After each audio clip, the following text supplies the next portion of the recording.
고위공직자 범죄수사처가 지난 1월 국방부 압수수색에 앞서 이종섭 전 국방부 장관을 피의자 신분으로 출국금지 조치했습니다. 대상은 모두 6명입니다. 이 전 장관과 신범철 전 국방부 차관, 유재은 법무관리관 등 국방부 수뇌부가 포함됐고 해병대 김계한 사령관, 국방부 김동혁 검찰단장과 박경훈 조사본부장도 출국금지됐습니다. 해병대 최상병 수사 외압 의혹의 각 과정에 관여한 핵심 인물들입니다. 유재은 법무관리관과 김계한 사령관은 해병대 수사단에게 경찰 이첩을 미루라는 지침을 전달한 인물로 지목돼 왔습니다.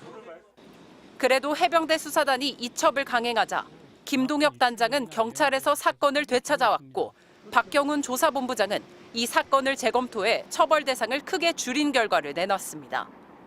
이종섭 전 장관은 이 과정의 총책임자였고 신범철 전 차관은 장관의 해외 출장 도중 그 역할을 대신했다는 게 공수처 판단입니다.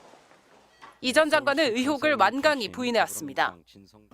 저를 포함해서 국방부 누구를 넣어라 빼라 이야기한 적이 한 번도 없습니다.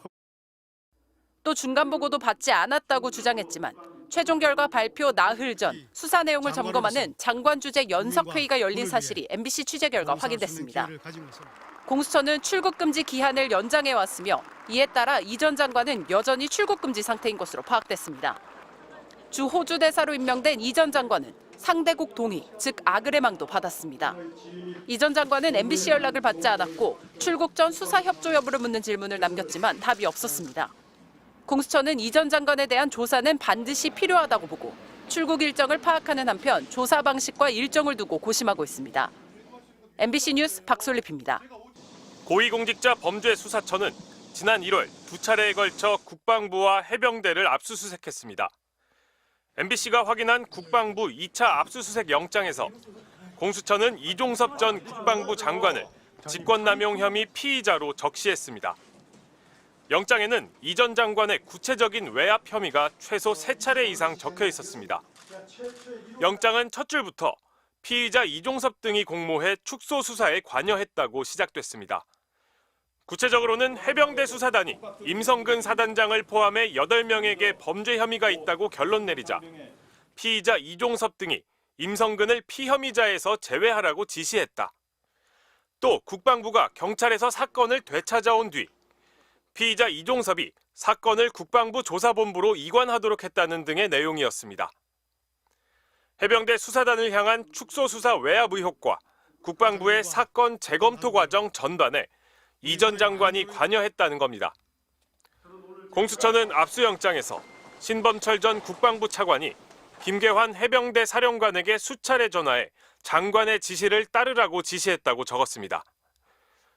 호주 대사로 임명된 이 전 장관은 외압을 행사한 적 없다며 의혹을 부인해왔습니다. 총선 출마를 준비 중인 신범철 전 차관은 임성근 사단장을 빼라고 지시한 적 없고 사건 이첩을 보류하라는 장관 지시만 전달했을 뿐이라고 해명했습니다. 공수처는 해병대 수사단 수사 결과를 결재했던 이 전 장관이 돌연 결재를 스스로 철회하고 사건을 재배당한 과정에 대해 이 전 장관 조사가 반드시 필요하다는 입장입니다. MBC 뉴스 윤상문입니다.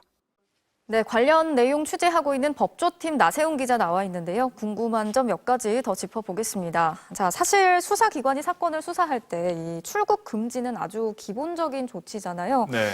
그런 수사 대상을 외국 대사로 임명한 것 자체가 논란이 될 수밖에 없을 것 같습니다. 그렇습니다. 사실 이종섭 전 장관을 호주 대사로 임명한다는 발표가 나오자 이 외교가와 법조계 모두 굉장히 놀란 분위기였습니다. 네. 먼저 외교관에선 격이 안 맞는다는 반응이 가장 많았는데요.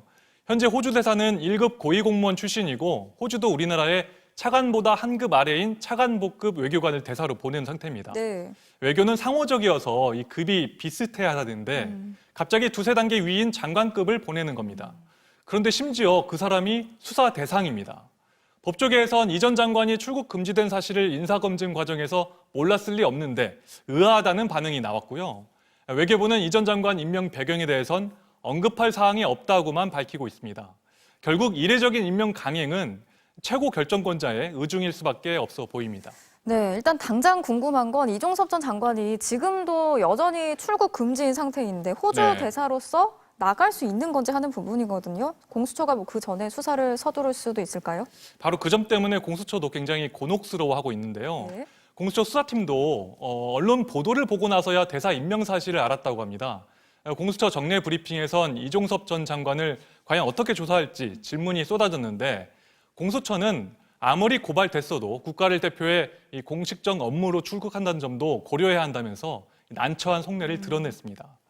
이종섭 전 장관에 대한 조사 없이 이 수사 외압 의혹을 밝히긴 어렵습니다. 네. 먼저 이 직권남용죄는 직권, 그러니까 직무상 권한이 있는 사람에게 적용할 수 있는데 군과 국방부에선 이 최고 지휘권자인 장관입니다. 수사 외압 배경에 대통령실이 있다는 의혹, 이것도 이 전 장관을 징검다리 삼아서 조사할 수밖에 없습니다.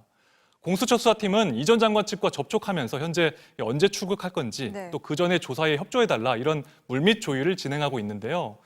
실제 조사가 이루어진다면 어떤 방식일지 조사를 마치고 또 호주 대사로 부임할 수 있을지는 좀 계속 취재해서 전해드리도록 하겠습니다. 네, 여기까지 듣겠습니다. 나세훈 기자 잘 들었습니다.